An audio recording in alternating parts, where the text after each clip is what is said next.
Hello, hello, and welcome back to the Radical Broccoli podcast. Warmly welcome to a new episode. I feel like this is one of our best episodes. Yeah. Because we've sat down and planned out what we wanted to share, and the things we're going to share are the things that make life good for me. And they have helped both of us out from really Shitty low, shitty, stuck periods, dark periods. And today we are sharing the method, step by step, what we do when feeling stuck. And also, importantly, what we don't do when feeling stuck. Yeah. And we're also going to share some really fun stories with you guys of how we have done the process in our lives and what happened when we did it. Yeah. I almost felt inspired by my own life. That's great. So self-righteous, but we've taken so many choices that have led to so many things, and we have fallen flat on our faces and all of that, but sometimes I'm like, wow, did we really do that? And then I feel so proud. Yeah, me too. Often look back at the younger self. She was a bit more risk-taking. Yeah. We still are, but something happens when you also become a mother.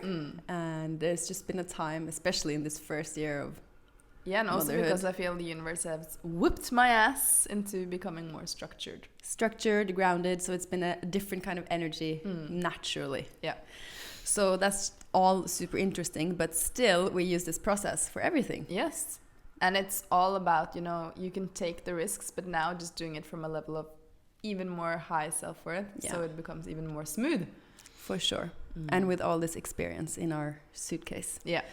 So today goes out to everyone who feels stuck, big or small. If you ever have felt stuck, to give you some explanation around it, what has happened, and to give you inspiration in the future if you ever stumble upon blockages, which we all do. Yeah. It's naturally a part of life. So the first really important thing to say is that it's normal, it's natural, and there's absolutely no shame around being stuck in a rut. No. It's actually a good place to be. Yeah. And sometimes it is what happens when we don't dare to make the move that we are nudged to do by the universe. So as I believe, we are constantly co-creating with something bigger than us.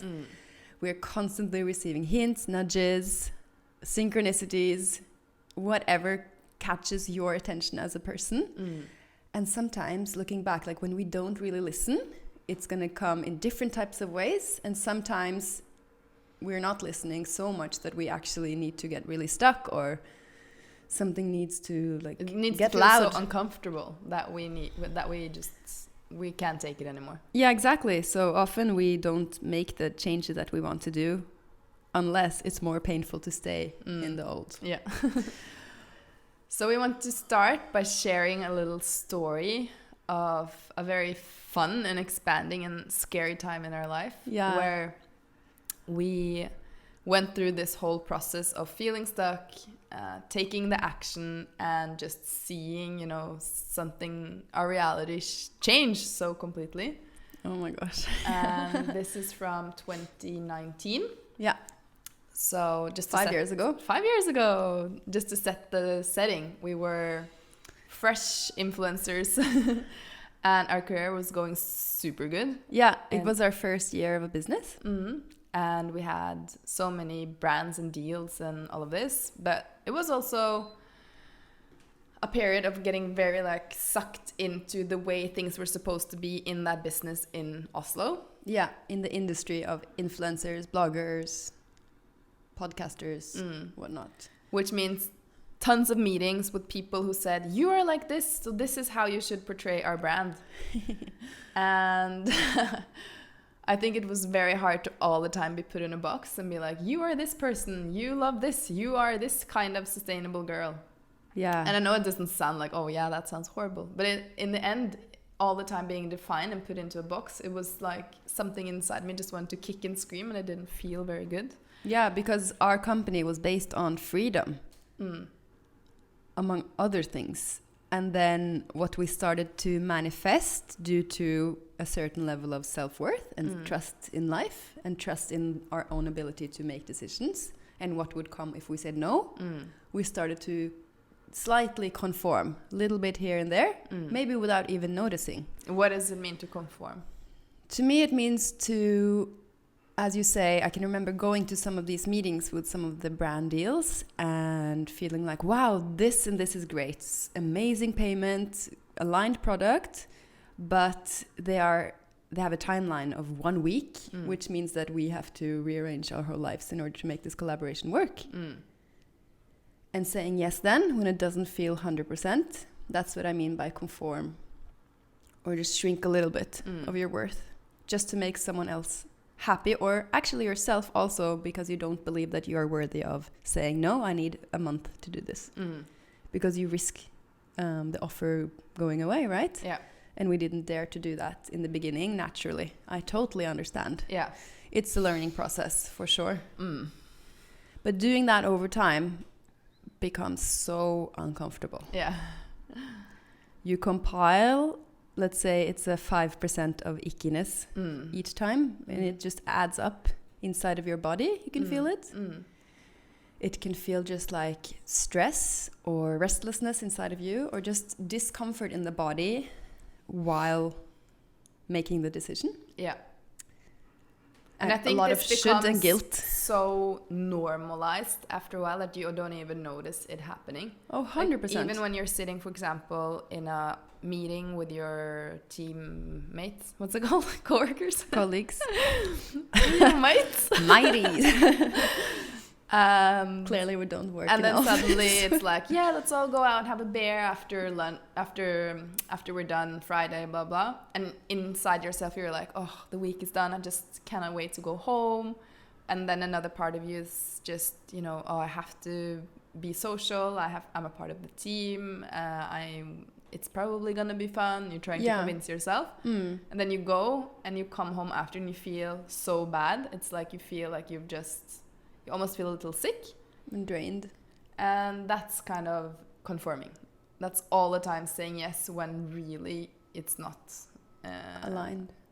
It's like a no. Yeah, but it's really hard. It's very confusing, and it can be so much mental chatter. Yeah. And often when we have to make decisions quickly, we feel very, very squeezed in these situations. Yeah. When it's like a spontaneous ask and you don't have time to check in with yourself. Yeah.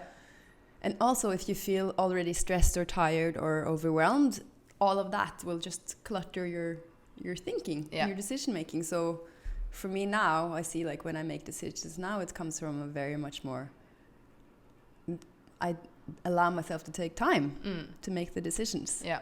Which is way different from back then. Yeah. And it comes also from our programming from childhood. Like both of us are programmed for productivity, for getting shit done every single day, for a certain way of working. And that also led to that way of living. And relating back to the topic of the podcast, it added up to us both entering a place of feeling stuck.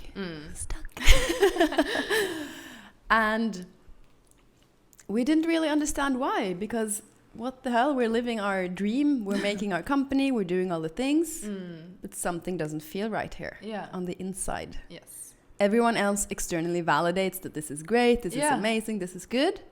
So why should I complain? Right? Yeah. Here comes self-worth again. Yeah.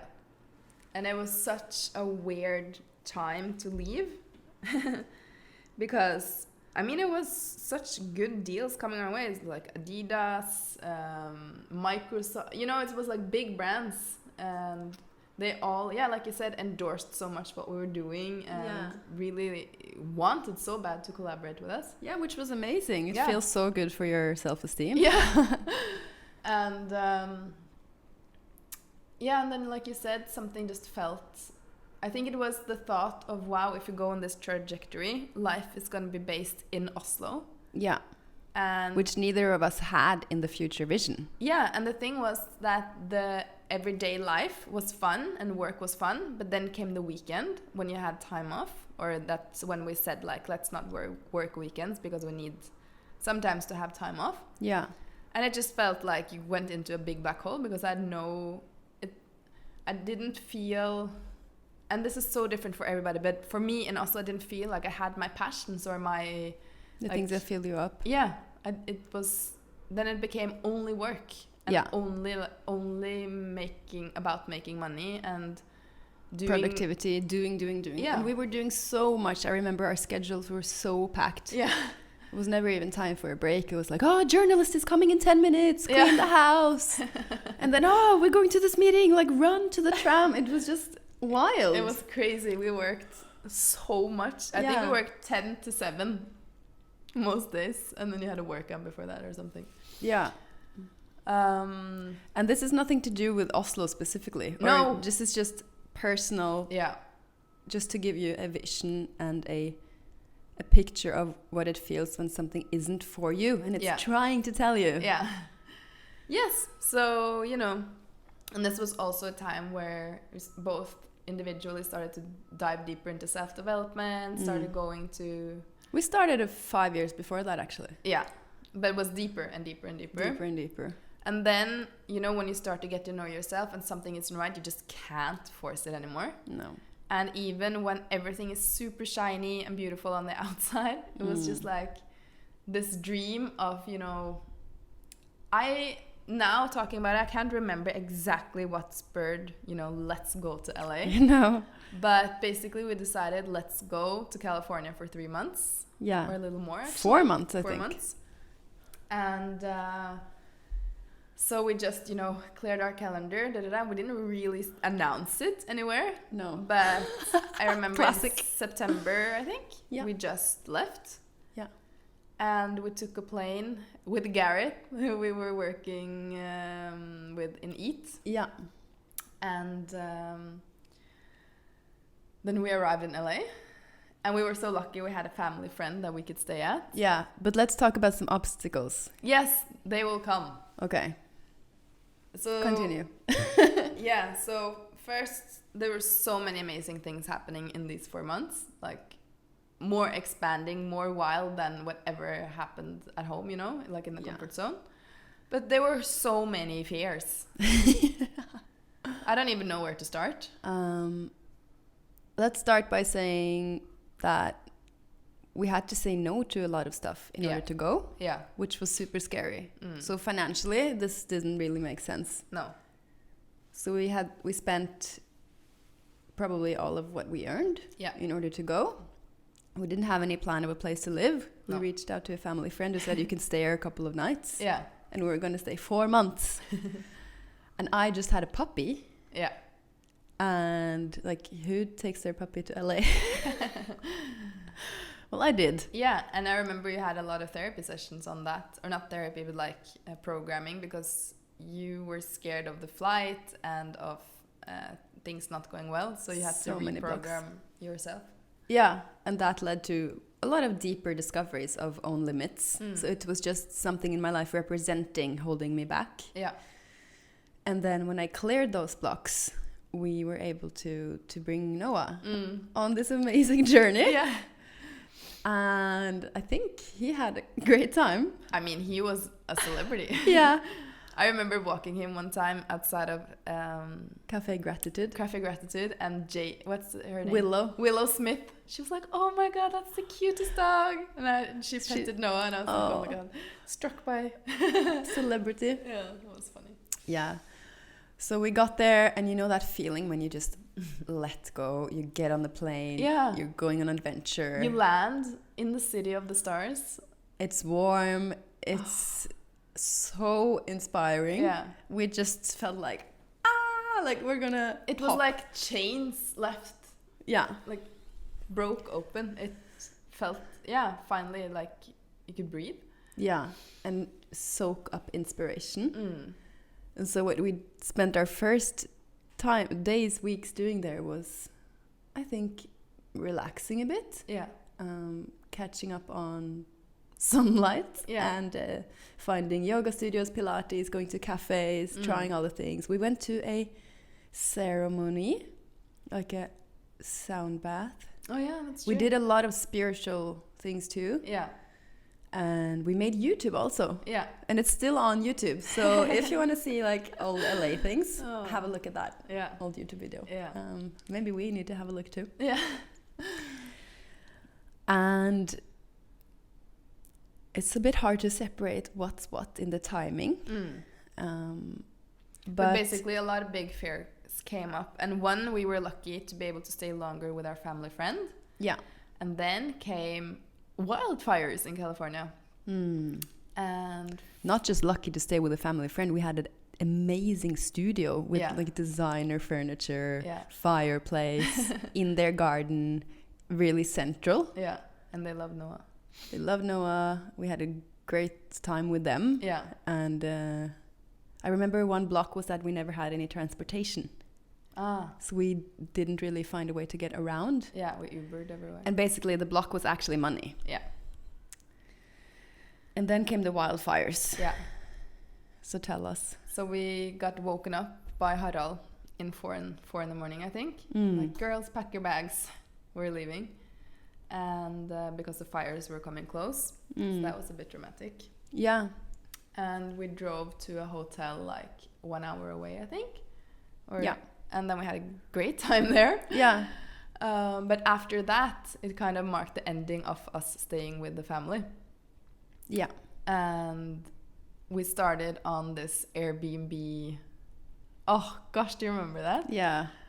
And it was so testing. We were so tested all the time. Like, what do you choose? And we just want stability. We just want, And then we never were happy with the Airbnb. No.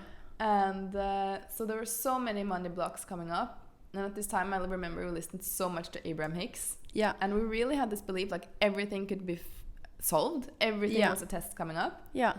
And it was also. It was like these periods where, suddenly we were in this house of this huge music producer and... one of the most famous in the world. Yeah. Looked around, there was Justin Bieber on the wall. Yeah. It was Neo. Yeah. And there we met his wife also. He became one of our friends. Yeah, and they casually went to celebrate New Year's Eve with Beyonce.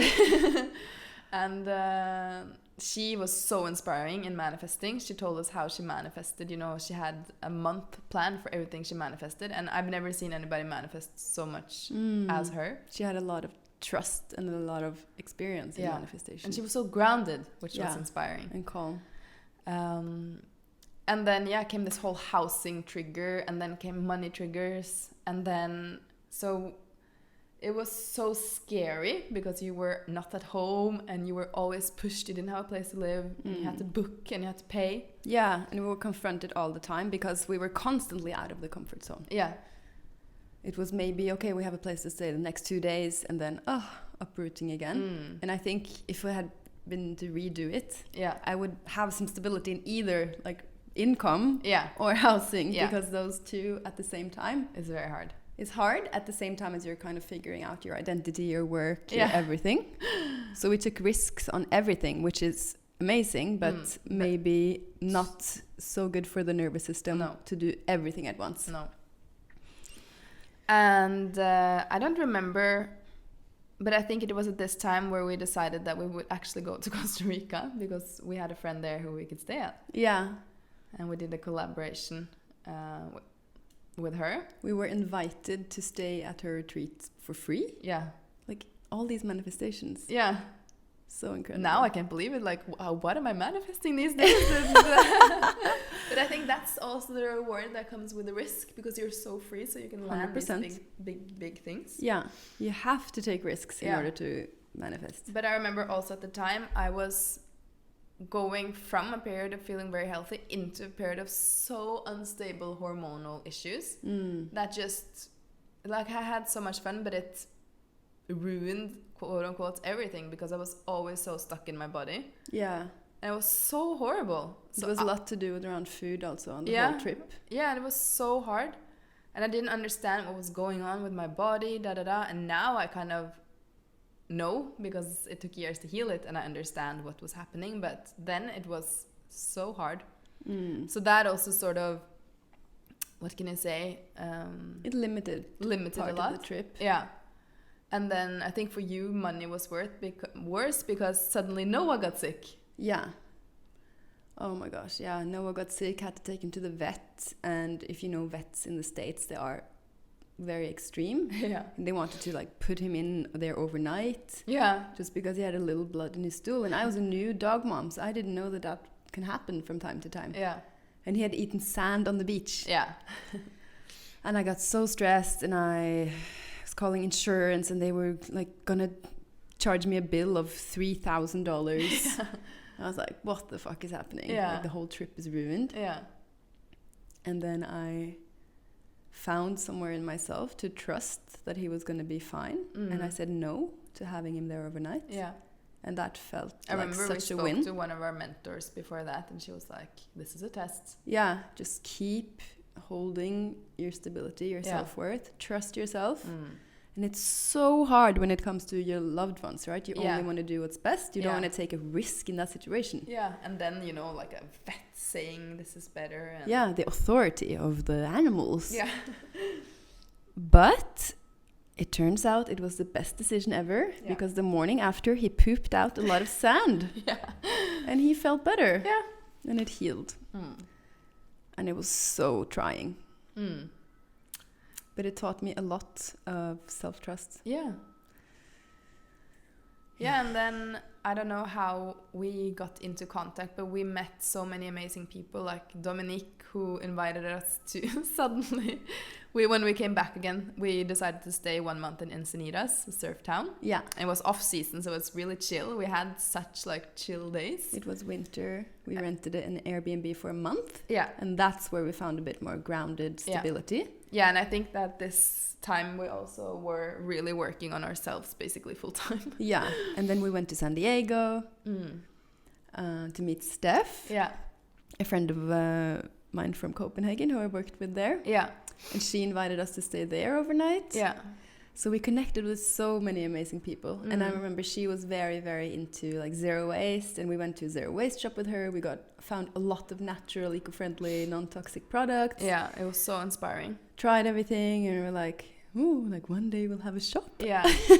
And then after Encinitas, we were actually asked to house sit in Pacific Palisades in Santa Monica. Oh yeah, true. So we came back to the family. Yeah. And they were gone for Christmas. So we lived in their house. Oh, we had Christmas there. And I remember Cornelia flew in. Yeah. I was going to say Little Christmas, but she came the 25th, I think. Didn't she? Yeah. And she stayed with us for like 3 weeks. And we had some other friends come in from Texas. And we had, like, I think that Christmas was probably one of the best ever. Yeah, it was so cozy. I mean, they had we had Harry Potter marathon in their like projectors. Home cinema. They work in the movie industry, so they had the best home cinema. Yeah, I feel like we watched movies every day, just lying there with movies. Turned off all the lights and just were in this bubble of... And what was so fun about this certain Christmas period was that for the first time, I think I actually allowed myself to just enjoy life. Oh, it was so good. We went to the VMAs. I mean, we did so many fun things. And then, with this Harry Potter marathon, the goal was to watch all the Harry Potter movies before going to Disneyland. Yeah. To the Harry Potter part. Yeah. And we did that also. Yeah. And so it was just, you know, overcoming so many hurdles, so many fears. Oh, it's so joyous to feel this feeling. And then we were just like, okay, our bank accounts are empty. We need to go home. And I think in that moment, the scaredness was like, go home and be safe again and go back. Yeah. And I remember when then 2 months later started to work with Billy, who we've mentioned so many times. But she said, in that moment, you broke your own heart. Oh, no. I can almost cry. Yeah, and so you did so much expanding, so much joy, so much finding yourself, so much trusting in life, and then back into what felt like jail. And what we did then was to go back and settle into a lower self-worth. Yeah. And then came stuck times 100, and that's another story, but... And then came COVID. Yeah. Which was a time of growth. We actually had a pretty nice COVID time. But all of that, you know, inspired to really, never break your own heart again. But the point is that we felt stuck, we took the action. It didn't mean that fear went away. It probably came 100-fold. But it was all the time just knowing like it's all a program, it's all Yeah. all something, and look at what it brought. I don't think I've ever had so much fun since. No, it's crazy. We got brand deals, we walked a fashion show. Yeah. We met, Willow Smith. It was just... We saw Shania Twain Yeah. perform live. Idol. Yeah, it was really pinch me life. Yeah. But at the same time, something felt just so uncomfortable. Yeah, it was so scary. And I was so curious when I came home. Was like, I didn't know, like, should I mean, my goal was to apply for a visa and come back and live in California, but then COVID came, so that didn't happen. But it was just, it's such a I didn't understand, like, what's right, what's wrong. Did we have too much fun? Like, should we have stayed in the comfort zone? Yeah. Did we ruin our job? There was a lot of guilt, and I remember we struggled with also sharing online because we thought that people at home didn't care about seeing it, and they felt really disconnected from us. And they did. They became so quiet because suddenly we weren't like eco-trailing around in Oslo. Yeah. We were actually living our best lives. Yeah. And we didn't then dare to fully step into that new version. And to lose what needed to be lost. So yeah, it was definitely a lot of holding on. Yeah. Oh my God, which brings us to one of the 5 things. Yeah. So this was one of life's big learning experiences. So let's talk about like 5 things we do and 5 things we don't do when we are stuck. Feeling stuck. Yeah. And now, this is 5 years ago, this LA trip. So we've learned so much since. And have been stuck since. Oh, yeah. I mean, last week was the latest. Yeah. So, yeah. Okay. Shall we start with 5 things we don't do when feeling stuck? Yeah. Number 1 of things we don't do when feeling stuck is blaming others. I'm not saying that I have never blamed others when I felt stuck. I think it naturally is the ego's tendency of the first thing you do is to find the source outside of yourself. And even unconsciously, you can blame others. Yeah. So thinking back for me now, the last time I felt quite stuck, I think was this summer in June, July. I had a really dip. It was like I was creating a new level of self-worth again. And I had to go to the root, go to the bottom and dig out the dirt, really integrate my shadow in that area. And I remember my tendency was to blame, for example, overworking or the fact that you were on maternity leave. Like, it's so easy to point fingers. I'm overworked. It's because of my sleepless nights with the baby. It's blah, blah, blah. My partner isn't having the baby enough. The accountant is making mistakes. My parents aren't there for me. This was all the things that I could blame. And the universe is like... Or that's probably where it felt like that was the triggers. That was like, all of this feels unfair. Yeah. And then that's the feeling of blame. It's like, if that didn't happen, if you didn't behave in this way, then I wouldn't feel like this. Exactly. And that's where the universe is like, no, sister, you're seeing this totally opposite. This chance is your chance to finally take responsibility 100% in every single area. Tell me what you want and take aligned action towards it and heal where you're not healed. Yeah. So I can bring you the gifts that you want to have. Yeah. So number 1 is therefore knowing that we naturally blame others. But taking back the responsibility, letting go of the blame, growing outside of the ego, and painfully taking charge of your life. It's probably the hardest one, but don't blame others because that's even gonna keep you stuck in the like. It's going to make you more stuck. Yeah. Because there is no never change others. In and it will that. only get like more and more intense. Yeah. The more you blame others, because when you perceive someone in the eyes of your hurt, they can only do wrong things. Yeah. Because that's like you project, like it. You cannot succeed when someone is just looking at you through the eyes of you're such a big failure. No. So you're not only keeping yourself stuck, but you're keeping yourself stuck in this pattern with these other people. So, Number second 2. thing, don't take big decisions when feeling stuck. Yeah, this is what we don't do. And that means feeling stuck is the period of feeling triggered, feeling exhausted, you know, not having this clarity. So, for example, when we said we're going to LA, that was after, you know, it was like in the moment of clarity, but still scared. But it was after unblocking a lot. And I also had this, the last 2 or 3 weeks, there's things that has been brewing since the summer, and I just haven't made the decision to get help. But now I did, and sort of everything that came up needed to come up, and it's been such an amazing transformation. But last 2 weeks, of course, all the triggers became more intense. Yeah. And I told you, like, even in the meeting the other day, I was like, don't ask me to plan anything for the future right now, because I cannot make any decisions today. I'm stuck in my emotions. Yeah. And even just saying that to you, and then you're like, okay, you know, I won't, today let's do practical stuff and not make life decisions. Yeah. And the next day I was like, poo, you know? Yeah, like, let's fly to the moon. Yeah. So this is also to do with human design and the way that you are designed to make decisions. So both me and Annette are emotional in our authority. Yeah.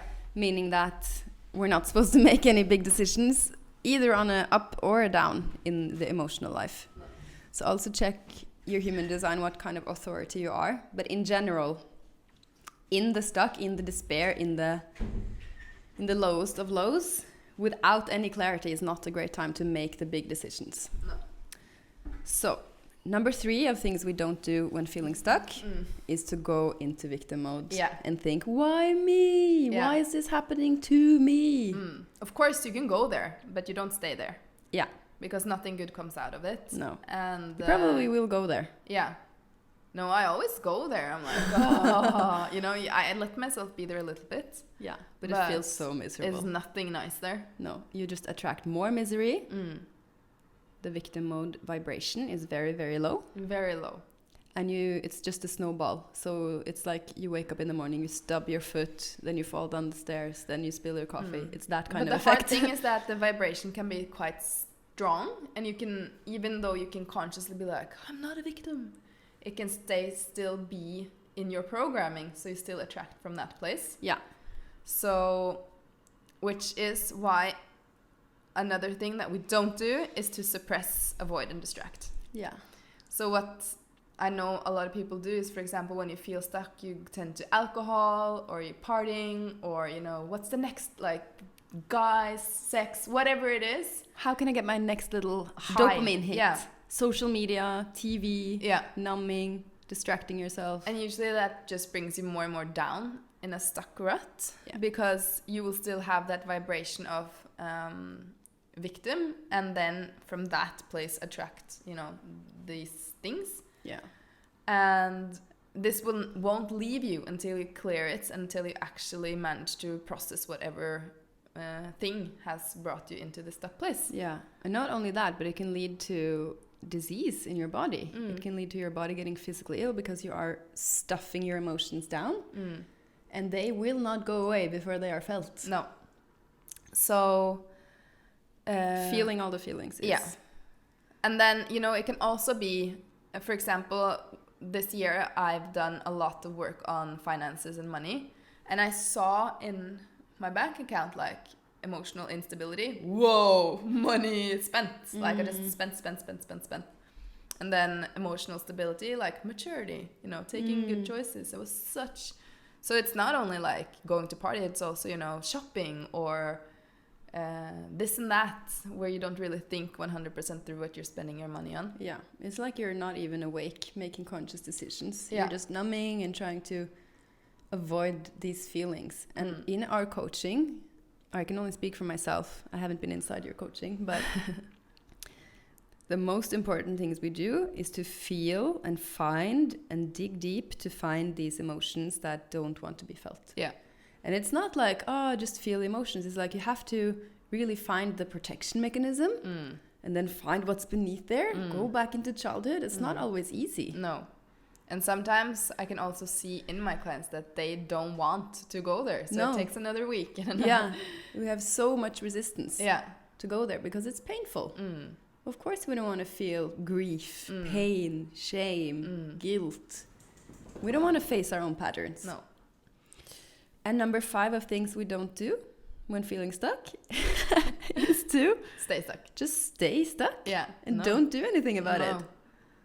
When things go shit, we're like, okay, where can I, like, it is shit right now. All I want to do is cry and eat chocolate, but what can I do? Radical responsibility, radical honesty. Yeah. Also radical self-acceptance and love. Yeah, it's so hard. So you really need to be so compassionate with yourself when you go through these times. Yeah. So let's talk about 5 things that we do. Yeah. Here comes the inspiring part. Here comes the plan for when you feel stuck. Yeah. Step by step. Yes. Step 1.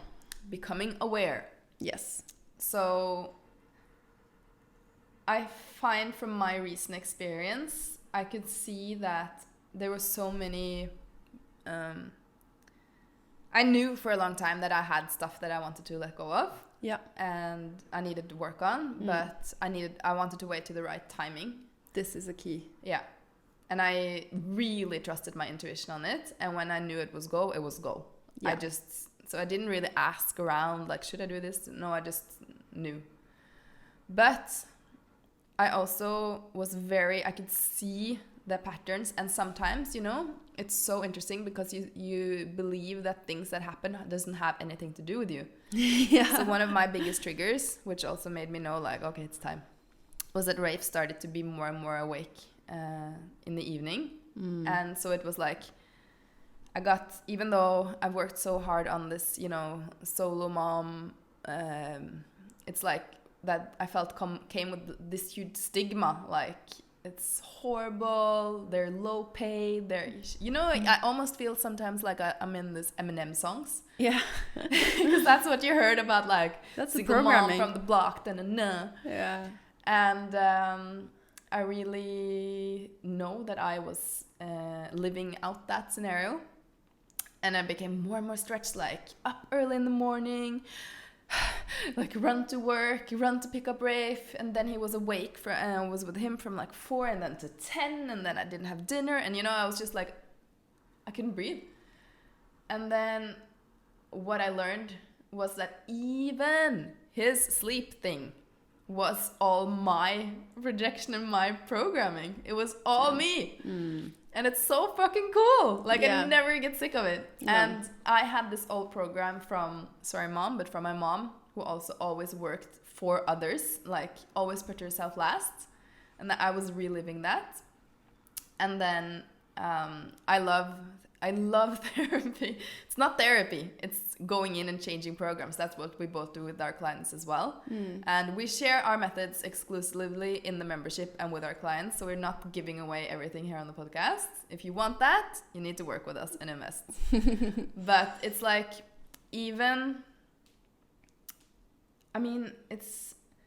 I even had this, if everything is good, what's the worst thing that can happen? And, I was like, oh my God, if everything is good, then I'm going to get sick. And that's also old programming from, because our mom got sick when we were young. Yeah. So, and I had so much stress, so much, like, it was almost unbearable, so much to the point where I just thought to myself, this cannot be cleared. Even though it's too reality. Much, yeah. This is my reality. And then 1.5 hours, it was all gone. All gone. Crazy. And now he's sleeping. He sleeps through the night, and I don't even remember, because I said, like, I feel like I'm on a constant treadmill. And now it's just like, that feeling isn't there. My life is the same, things, but everything has changed. Yeah. So that's the incredible thing. Yeah, so that is step 1, becoming aware. But I also want to add in there that trust the timing of your intuition and life. And it, as also Emma talked about yesterday, Emma Harmson, she held a session in our membership. She very beautifully reminded us that life will unfold the lessons in a certain time. Yeah. It's not like, oh, I should have healed everything in my 20s and just go on and live everything out. No, every month, every year has its new things that will open up. Everything comes at the right time. Yeah. So it's all for the good. And if you can even, in the midst of it, like I'm becoming pretty good at, when everything is shit, say like, this is all happening for me. For me. Yeah. That's so empowering. Then you just feel boom. So the second thing that we do when feeling stuck is processing the emotions. And as you just said, accepting that this is part of growth and learning something. So processing emotions is also a lifelong skill that we need to practice. Just because of the world that we have grown up in, right? We have grown up around shame and guilt and suppressing emotions, distracting. Children and babies, as children and babies, we were taught to stop crying. Everything is about stopping the emotion, making them happy. Yeah. And what is totally flip and misunderstood is that babies actually need to cry. Yeah. And to get the emotions out, because it's part of the natural healing process of our bodies. Yeah, that's how they release, and we release trauma. We release trauma, we release day-to-day stress, and it is the same. Of course, we are still those people who need to release stress and trauma through our emotions. Preferably, we probably, like innately, we would cry once a day. Probably. But I don't. No, sometimes I do. Yeah, so learning to process our emotions is such a journey, and it all depends on how you grew up. Yeah. Some people grow up learning that. This is also from yesterday's session. Emma was sharing how she grew up like being the person who was just always fine. Yeah. And I can see part of that in myself. Was like, it's all good. Like when you have stress in your environment, no, everything is fine. I'll just get my shit together and not feel right now. That's also staying stuck. Yeah. And we will take that out in our current lives. And other times we are the ones, I think also I was the one who like felt a lot and then felt guilty of feeling a lot because now I'm taking up too much time with my family and blah, blah. So all of this comes from childhood, and we need to learn as adults to process these emotions and actually feel them. But not just feel them, but feel them while we are in a safe and healing environment. Yeah. Which is why our membership is our favorite place in the whole world, because our members and we get to process our emotions in community, which is scientifically proven to be the most healing things that we can do. Yeah. Especially when women, a group of women comes together, the healing effect is just multiplied. Yeah. Yeah. I had actually 2 days ago a day where, you know, I couldn't say like this and this is making me so sad, but everything just like I couldn't stop crying. I woke up crying. I drove Rafe to the kindergarten. I cried on the way home, and I know everybody in the family tried to reach me like, "Are you okay?" I was like, "No." I just wasn't okay. I was so sad, and I was so triggered by putting Rafe to bed, and he wouldn't sleep, and that made me cry. And usually what I do is like I try to be like happy in front of him. Yeah. And then I remember one of you guys said the other day, like, you can cry in front of your baby, and I was like, whoa, I never do. Really? Yeah. And it was so nice. And the next morning I woke up a little bit grumpy, and I was like not ready to completely step out of victim mode. And then we had this group chat, you and me and Mom were like, what? And you asked, what are you grateful for today?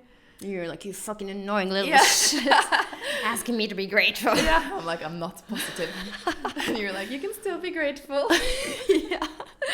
That's a big difference, actually. It is. And from there, my day just went zoop. And I could feel even more of the things I'd worked on in that session released. And suddenly, what came with that was clarity. I was like, oh my God, I thought I was going to do this because it felt safe, but actually my whole body is screaming what I need to do. But one of the other things that had kept me stuck was that in this victim mode, or in this like overworked mom role that I took, I'm like, I want to buy a new fridge, but I never have time. So there's all of these little things that accumulate that I never did or didn't do, because it kind of was like trauma stuck in my body. Like, I just felt like helpless in a way. Like, I can't change the light bulbs. I need to fix the apartment. And I just never did it. And then suddenly, yesterday and the day before, I was like, wow, everything is so easy. I just bought this and this. I can measure. I found the fridge. Like, everything that seemed like a mountain became so easy. Yeah. And that's also one of the side effects that you don't even think about that comes with this work. Day-to-day stuff becomes easy and actually enjoyable. Yeah. And I know so many people that I work with, like, I'm procrastinating, I'm lazy, I'm not the kind of person who does things. I can never work for myself because I'm not responsible enough. Yeah, and that's just a program. So, which actually brings us to step 3 of things we do when feeling stuck is to get help. Yes. To unblock. It's probably the thing. Yeah. And this is what we probably work with the most in our coaching, right? Usually our clients come because they feel stuck in some area or another, or maybe multiple areas at once. Yeah. And helping you feel unstuck is a step-by-step customized process to every single person. Yeah, it's never the same for the same person in a way. No. So this is gold, and we also then go to other people to get help to unblock, and it's so valuable. And we share all of our best contacts also inside the membership community. We have our own page where we share coaches, healers, teachers, and I think everyone needs it. No, but it's just, I think the thing that I am stuck and like left with is that things that I didn't even know sort of was a problem. When they get healed, I see how much they have sort of stopped me from being my best self. And it just makes me so happy, so inspired, so hopeful, because then I get this reminder that anything is possible again. Yeah. And now I've been in a very long period where I didn't want to do any work on myself. I knew, because for a very good reason, because I used to give away a lot of my power to teachers. Yeah. And I knew I had to take it back. So now I'm sort of in the balance again. But now I'm feeling very inspired to dive even more deeper into. I want to try more things. I want to have new experiences. Yeah. I want to go on retreat. Now I'm like, what more is there? Yeah, what more can I? Which is step 4. It is getting inspired. Yeah. And it's not time before that, right? You have to process, you have to get help to unblock, you have to become aware, step by step. Then you can start feeling clarity, inspiration creep in, possibilities, the feeling of, as you say, everything is possible. That is the time to get inspired and to create your vision. However you want to do it, you can listen to our manifestation episode about making your lists. Yeah. The whole process of manifestation. And it's a great time to do it because you feel a different frequency in your body and mind. There's openness. Yeah. And this is also when you will get sent from the universe, like, here's inspiring people. Here's possibilities, here's how you could do it. So be really open in that phase. Yeah. And then, there will come, you will get that clarity and you'll be like, okay, I need to do this. But then you will meet new blocks like, oh, it's scary.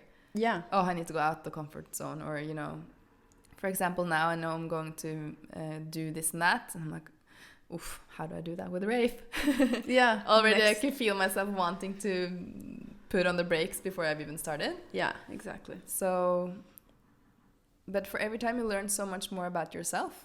And it's so fun. So the last thing we do when we feel stuck is to take aligned action and let go of the old. Yeah.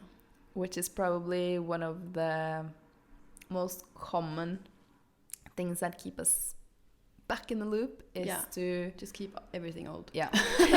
Just keep it. Just don't change everything and expect everything to change. Yeah. It's like, I know, for example, that I had a certain plan for this winter, but my soul has another. Yeah. And I'm sort of reminded, like, you're not here to be this thing you thought you were going to be. You are more. Yeah. And that means also letting go of old identities and letting go of old fears because Yeah. you're afraid that the same thing will happen again. Yeah. You're afraid of going in a cycle. But for me, also letting go is really practical and physical. Like, let go of things in your house that don't vibe with you anymore. Let go of old clothing. Clear out your camera roll. Yeah. Delete old emails that represent blah, blah, blah. Right? So Yeah. it's all of these really practical day-to-day stuff. Yeah. But also let go of patterns of decision making that hasn't served you before. If you're the one who like default jumps into replying to a message like before you've thought about it. Yes, I'll be there. And then afterwards you're like, no. And this is your pattern. Let go of the pattern. Be the one who sends a message. Hey, I'll look at this in a minute. Take a breath. Make the decision afterwards. Yeah. Yeah, and sometimes you can have cleared and healed and blah, blah, and then old gunk comes and sort of gives you one little last like shaker. Shall we? Yeah. Shall we do it again? And then it's trying to say like, how mature are you now to handle this? Yeah. Tests. And like we had the other day in our company, you know, such a good month, blah, blah, blah. Finally got our head over the water. And then boom comes this ginormous bill from the past. And we could choose to spend like hours in crying and just, but I think within 2 minutes we were like, okay, I feel resentment. I'm letting it go. Let's pay it with joy. It was our lesson. We'll never end up here again. Yeah. It was a repeating pattern. Yeah. And I think we both know. You were so fast. You were just crystal clear. You were like, we are not dwelling on this. No. I don't want to go Take there. 100% responsibility and pay it. Or Yeah. like, okay, boss. Yeah, but we both wanted to blame. And we did. Yeah. Honestly, we did for Yeah. a little while. And then we decided to, you know what? We know better than this. We blamed, but we also did actually put down the foot. And take aligned action. Yeah, we were like, no. Boundaries. Boundaries. Yeah, so part of the bill was covered due to taking the aligned action of bravery, of speaking up to what's not right. Yeah. And that got rewarded. So I feel for myself that I feel inspired to be even more light. Letting go of physical things that are weighing me down so I can travel again. And we are doing some major rearranging in our business. Yes, it's so fun. Finally, we're like understanding things that we haven't understood before. Yeah, it's the perfect timing to truly let go and take aligned action. Yeah. And all of these processes are going on. Like, it's your process, it's my process, and then it's the business has its own kind of process. And it's all working to align us into our best and highest self. Yeah, for sure. It's all working in favor of reaching our highest potential, of becoming of most service to the world, of truly stepping into the full version of you. And I think that's that what also everyone... means having lots of manifestation, lots of fun, lots of love, lots of, you know, everything you can ever desire just to show what's possible and expand others. Yeah, and a huge reminder that I truly believe is that the things that you desire, they are calling you because they are yours in the future. It's not random what you want. It's not like, oh, I want to move, but everyone wants to move. No, not everyone wants to do that. No. You want to do that. Yeah. And that's taking responsibility again. Or like, everyone wants to have more freedom. No, you know what? That's not true. No. Some people want stability. Some people want more freedom. If you're one of them, listen to it. And the stability and freedom, can they coexist? Oh, for sure. Yeah. Okay, this is today's episode. It was huge. It was hopefully so valuable. So many life lessons of ours. Basically, life summarized into one episode. Yeah. We hope that you love it. Thank you again for the incredible feedback that we receive every single week. It makes it so joyful and valuable for us to podcast. Yes. Thank you. And if you're on YouTube, say hello. Let us know where you're listening or watching from. It would be super fun to see.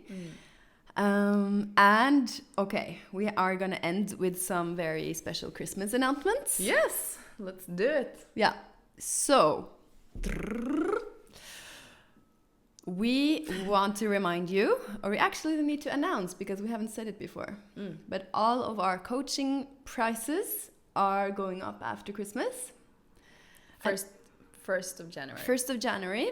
But even though we now are fully booked until Christmas, there is the possibility for you guys who feel called, who feel ready, maybe you feel stuck, maybe this is your time. You can buy the coaching packages before Christmas and receive the original prices that we have right now. So basically, and start in January. Yeah. So you get the current pricing, which is worth way more than it currently costs. And it's an amazing deal, both for the 4-pack of coaching with either me and Annette or 8-pack of coaching. And also soul readings. So you can find everything in the link below. We see incredible results with our clients every single week. There's such growth. Especially more for the ones who really are willing to go there. Yeah. And I'm so inspired to do more myself. Really, I just want to feel better and better and see how good life can get. Exactly. And it's so joyful for us to have these coaching, like this more intimate containers. It's so valuable. It gives me such fulfillment. Yeah. And joy, and you inspire us too. So secure your deal before the new year starts. And of course, this will also fill up eventually. So yeah, don't wait. So be quick. Limited spots for sure. We only take very few clients each. And is there anything else before Christmas offerings? No, just love to hear from you. And have a look in our shop, of course, to find eco-friendly, natural, non-toxic, sustainable beauty notebooks, products that are our favorites, our favorite herbs. I was going to say herbs and spices, but it's not so many spices. No, not anymore. We used to have turmeric. Yeah, true. All right, thank you so much for listening. I hope this inspired you either to take responsibility, get out of victim mode, get help, feel inspired, or maybe you're on aligned action and you just booked a plane ticket or something crazy and fun taking you on an adventure. See you next week. Bye. Mwah.